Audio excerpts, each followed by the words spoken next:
This podcast is brought to you by People's Food Co-op, a community-owned grocery store in downtown La Crosse, Wisconsin and Rochester, Minnesota, that promotes local farmers and producers through an emphasis on fresh, healthy, sustainable food.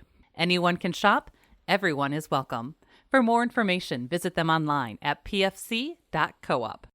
This podcast is also brought to you by Trempealeau County Tourism. Whether your idea of fun is bicycling, hiking, or canoeing, afterwards head into the heart of one of their welcoming communities to experience historic architecture, independent shops, and locally owned dining establishments. Visit Trempealeau County Tourism online. Artspire is back with a full weekend of art at the Pump House Regional Art Center. Enjoy live music from Cloud Cult, Bill Miller, and B2 Winds, plus a fine art fair, interactive art projects, and visual and performing arts. June 10th through 11th. Learn more at artspire.thepumphouse.org.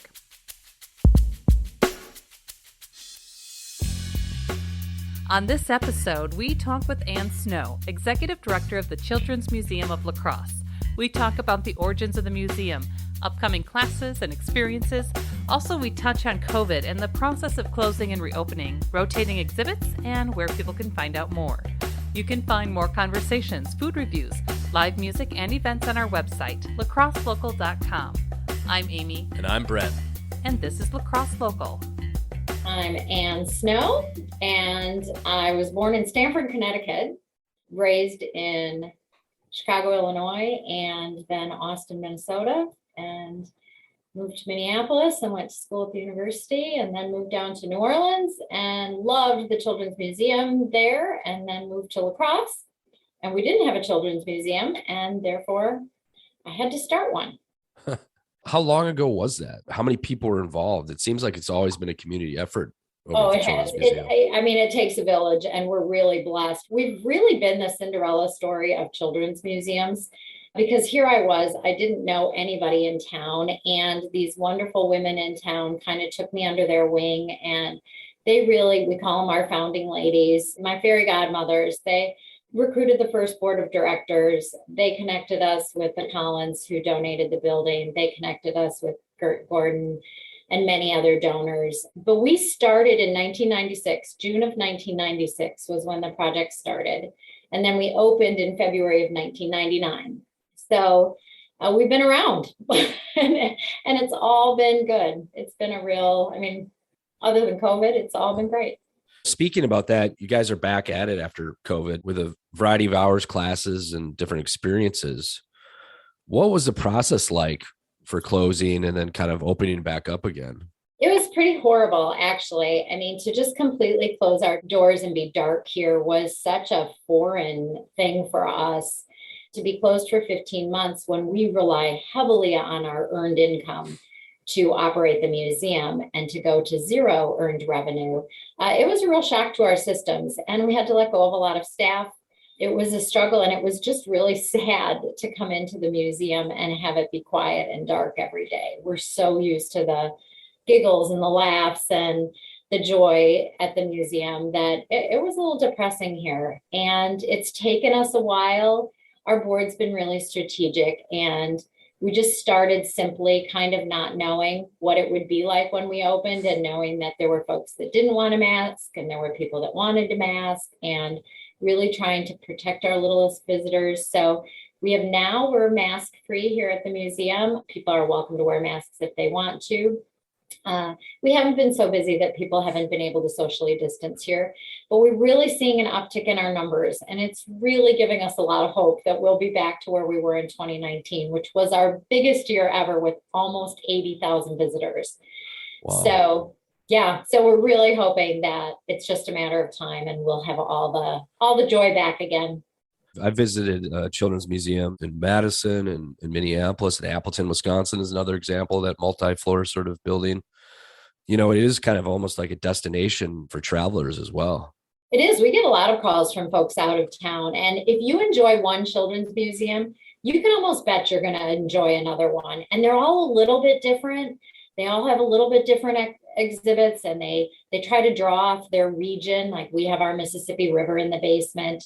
We have a quick trip on our second floor. They're all different, but they're all really based on hands-on learning, exploration, using your imagination. It's just all really good. And right now, when children have been home for so long and haven't had those experiences out in the real world and in the public, I think it's going to be enjoyed that much more. It looks like your calendar is kind of filling up here. You kind of recognize a few of them. What are some of your ongoing programs that people can jump in on? Well, we added back in birthdays, so that's really exciting. We'll have birthday parties here again in April. We've been doing private rentals all along, but doing more of those, more holiday events now.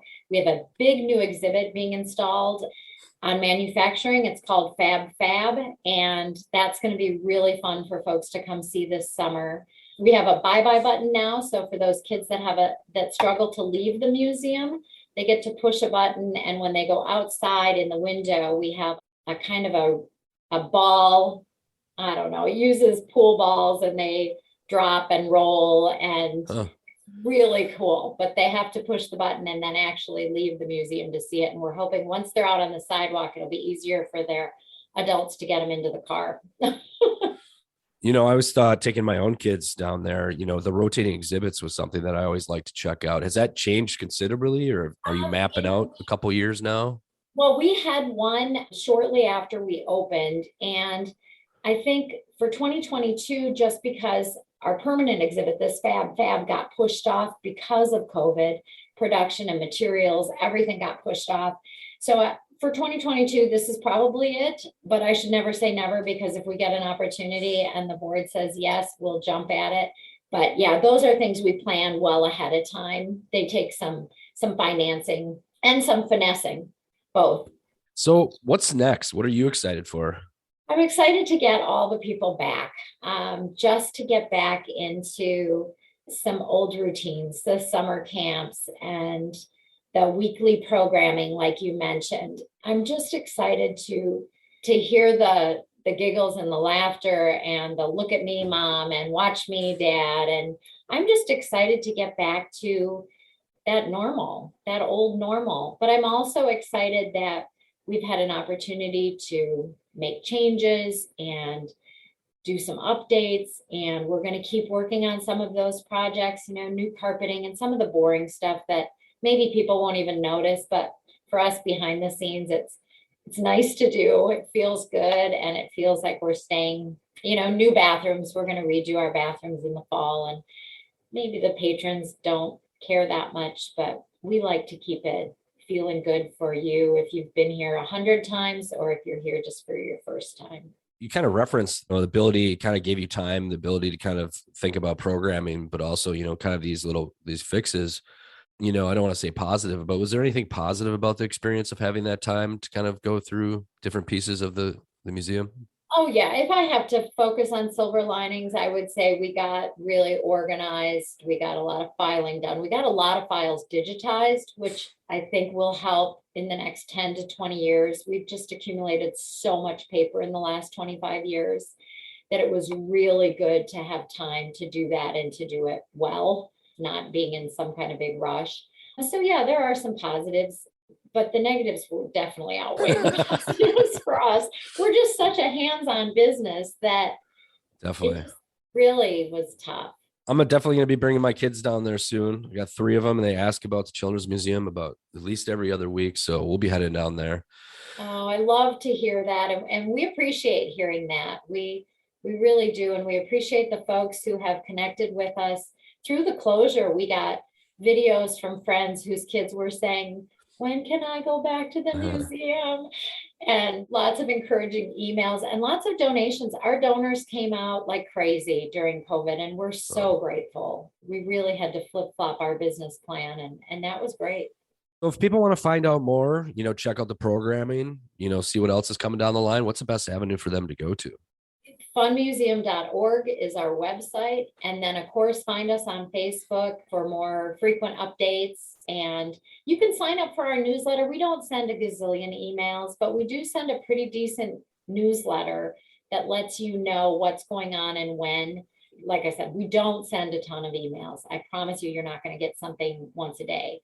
You're going to maybe get something once a month, but it's worth it if you want to know what's going on and you don't want to miss a program or something great. We're doing some pop-up programming now. So you might not know about that unless you check our Facebook page and website regularly, but we're working with some students from Polytech, and they're going to come over and do some pop-up art programs, and it's going to be really fun. We had some folks from students over there doing some 3D printing.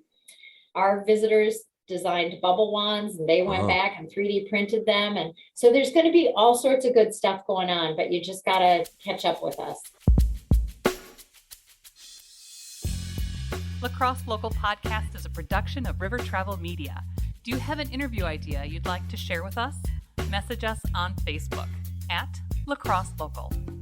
Find out more about us at lacrosselocal.com, and you can subscribe to the La Crosse Local Podcast on your favorite podcast app.